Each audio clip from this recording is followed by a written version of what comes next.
I want to talk about certain things or things that I was told that almost made me give up hope.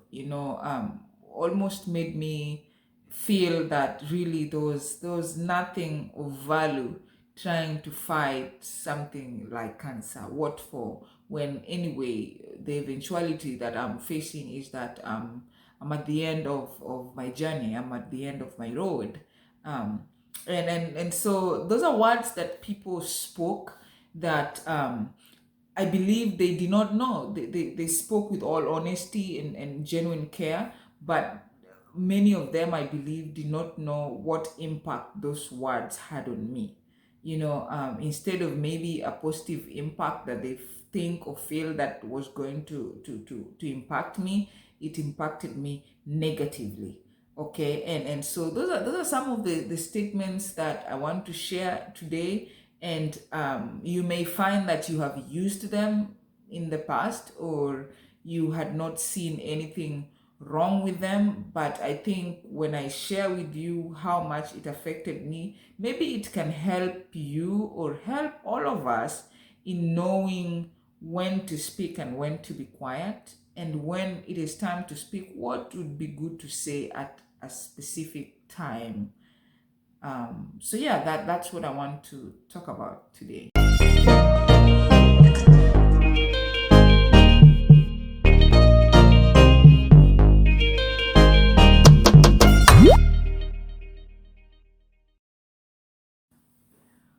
When I was diagnosed with cancer, I thought, should I get treatment? Should I not? And I remember telling my husband, oh, what's the need? Because anyway, I'm dying, you know. But he kept telling me, look, go for treatment. You'll get better. But there are certain words that really discouraged me.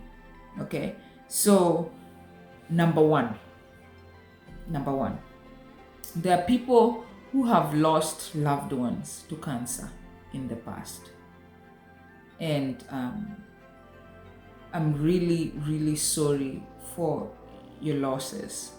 Um, and I know that many times that you see or you hear someone has been diagnosed with cancer, what you think about is your loved one, and you believe that the person who has just been diagnosed will also be dying soon. Um, so that's what really hurt me with the diagnosis, and the first point that I'm going to address. Okay, so many times around that time, November, December, whenever I would go somewhere, I go to church, or someone learns that I have cancer, when you're speaking, or someone calls me, there are those that quickly told me, um, oh no, this my cousin or my sister or my aunt died of cancer, or this person just recently died of cancer. And whenever I heard that, I my heart skipped. My heart skipped immediately, and I was like, oh yeah, I'm dying. Okay, and so that's the first point.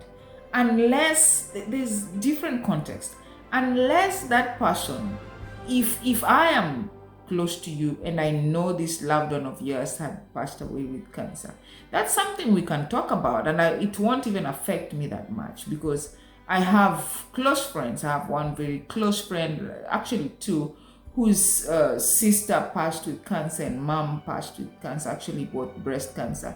And those are people that I knew that even if we talked about their loved ones after my diagnosis, it did not even touch me or hurt me in any way, because I already knew, you know. But I'm talking about people who I did not even know. Like, a good example is I went to a church. There's a church that asked me to go speak in their church about, especially my daughter and her name and how she came. And so when I went there and I testified and I spoke to them, when I left church and I was still at the entrance, this lady came to me and told me, and I remember I was with my sister then, and she told me, oh yeah, I lost my sister to the same kind of cancer. That wasn't good at all. That wasn't good at all. If you learn that someone has just been diagnosed with cancer, it doesn't matter what type of cancer, and you don't know this person well, you have never related with this person, please take this advice. That is not the best time to tell that person that you know someone or a loved one that just passed away with cancer. Keep those words to yourself. Keep that information to yourself. It is better to be quiet or even rub someone's shoulder and say, yeah, you can beat this. You can do your best and God will help you. Get encouraging words. Avoid saying, oh, I just lost this person to cancer, if there is no relationship between you and that person, and if that person did not know about that person you're talking about. So that's the first thing that really affected me at that point. And I hope sharing with you will at least help you see how those words may affect someone who has the will to try and fight this dreaded illness. 2, and this one, I was told by a close relative, by the way, a close relative. When I was diagnosed, and I'd reached a point where I said, okay, let me try fight this for my children's sake. And I keep using the word fight. I've been saying I'm not fighting anything, but anyway, it's true. I'm fighting something. I'm fighting this thing not to come back to me. But this was someone, I won't tell you what relationship I have with them, but it is a close relative. And when I was chatting with her on phone and actually on speaker, my husband was with me and my sister was also with me. This person made a statement and said, oh, if you knew this, you could have taken life insurance. Why did she even assume that I did not have life insurance? That's one. And number 2, when she said that statement, in your own mind, you as my listener, what do you think she's trying to tell me? She's trying to tell me, hey, you are dying, and if you had life insurance, it could have helped. My friends, that is not something good to tell about somebody that has just been diagnosed with an illness. I am not terminal, it's early stage, it wasn't terminal yet, but still it's cancer. So it's not something to tell someone. It's not good to tell someone, I wish you knew you could have taken life insurance. Who knows they're going to have cancer? Who knows they're going to have any other illness? Who knows? Nobody knows. These are things that people just stumble on them in their life. Okay? So that's the second thing, that please do not tell someone. Keep it to yourself. It has already happened to them. Okay? So whether or not they have life insurance, it doesn't help at that time. So do not tell them, I wish you knew, because nobody knows that they are going to have cancer.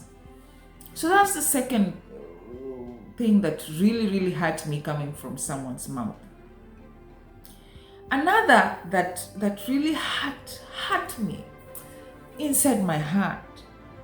And these are things I'm telling you that people said that were just, that meant that they're telling me, hey, you're dying. Yes, I could be dying. I could be.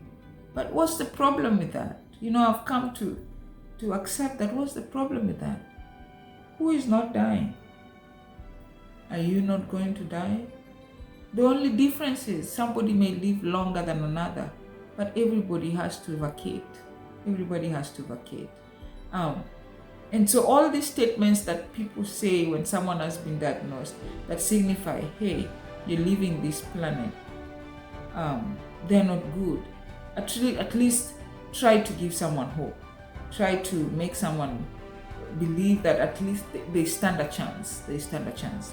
Okay? So the third was, oh no, concentrate now on creating good memories. Concentrate now on creating good memories.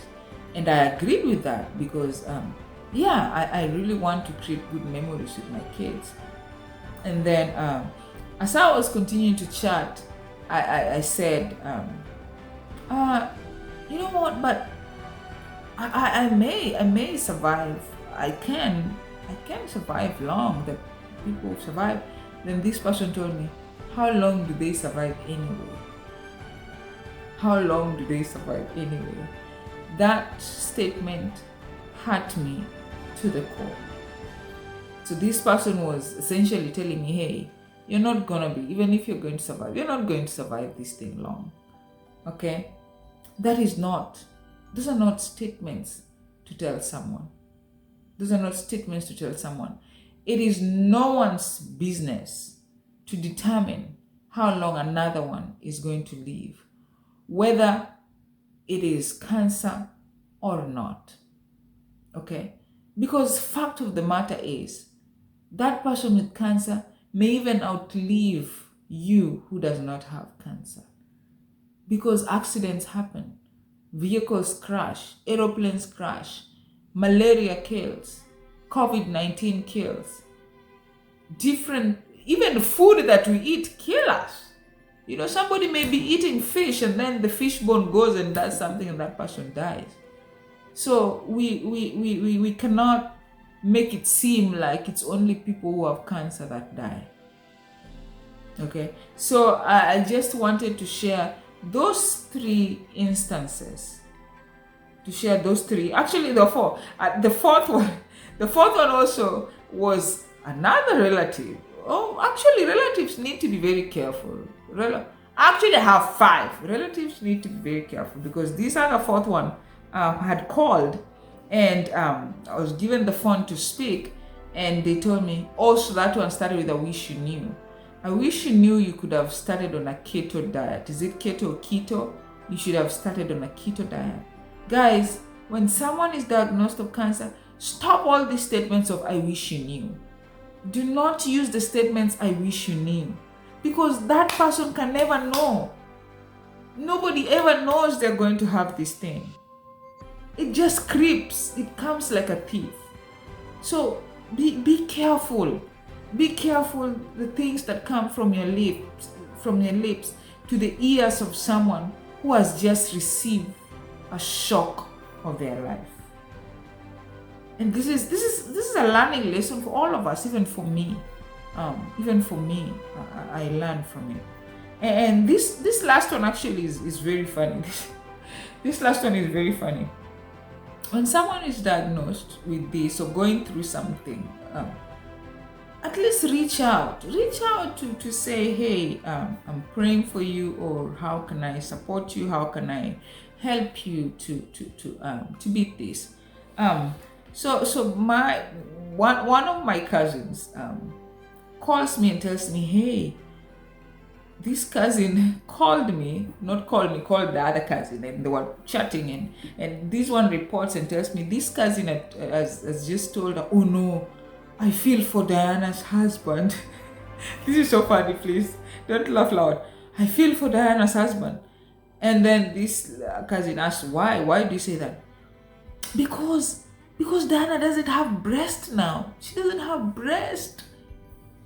Guys, that I laughed, but my laughter wasn't the laughter of it's funny. My laughter was the laughter of pain. First, I blame both of them. Number one, why would they discuss that? It means this other one who is reporting gave the other one audience to say something like that. Second, that hurt me was this other one carried it and came to tell me.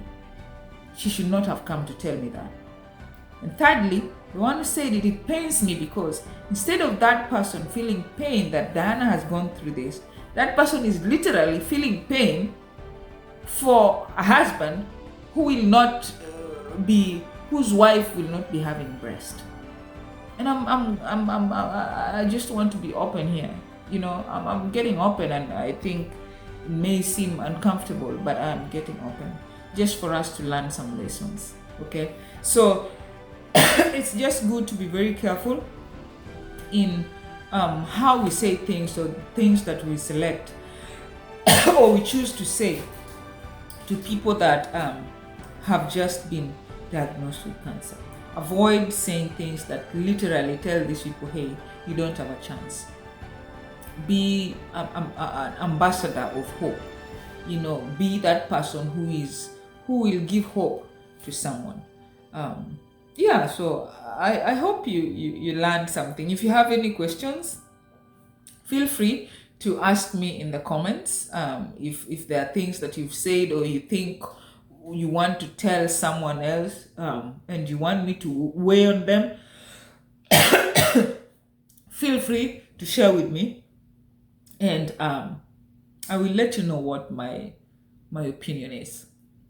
All right. So you have a good time. Until next time. Bye.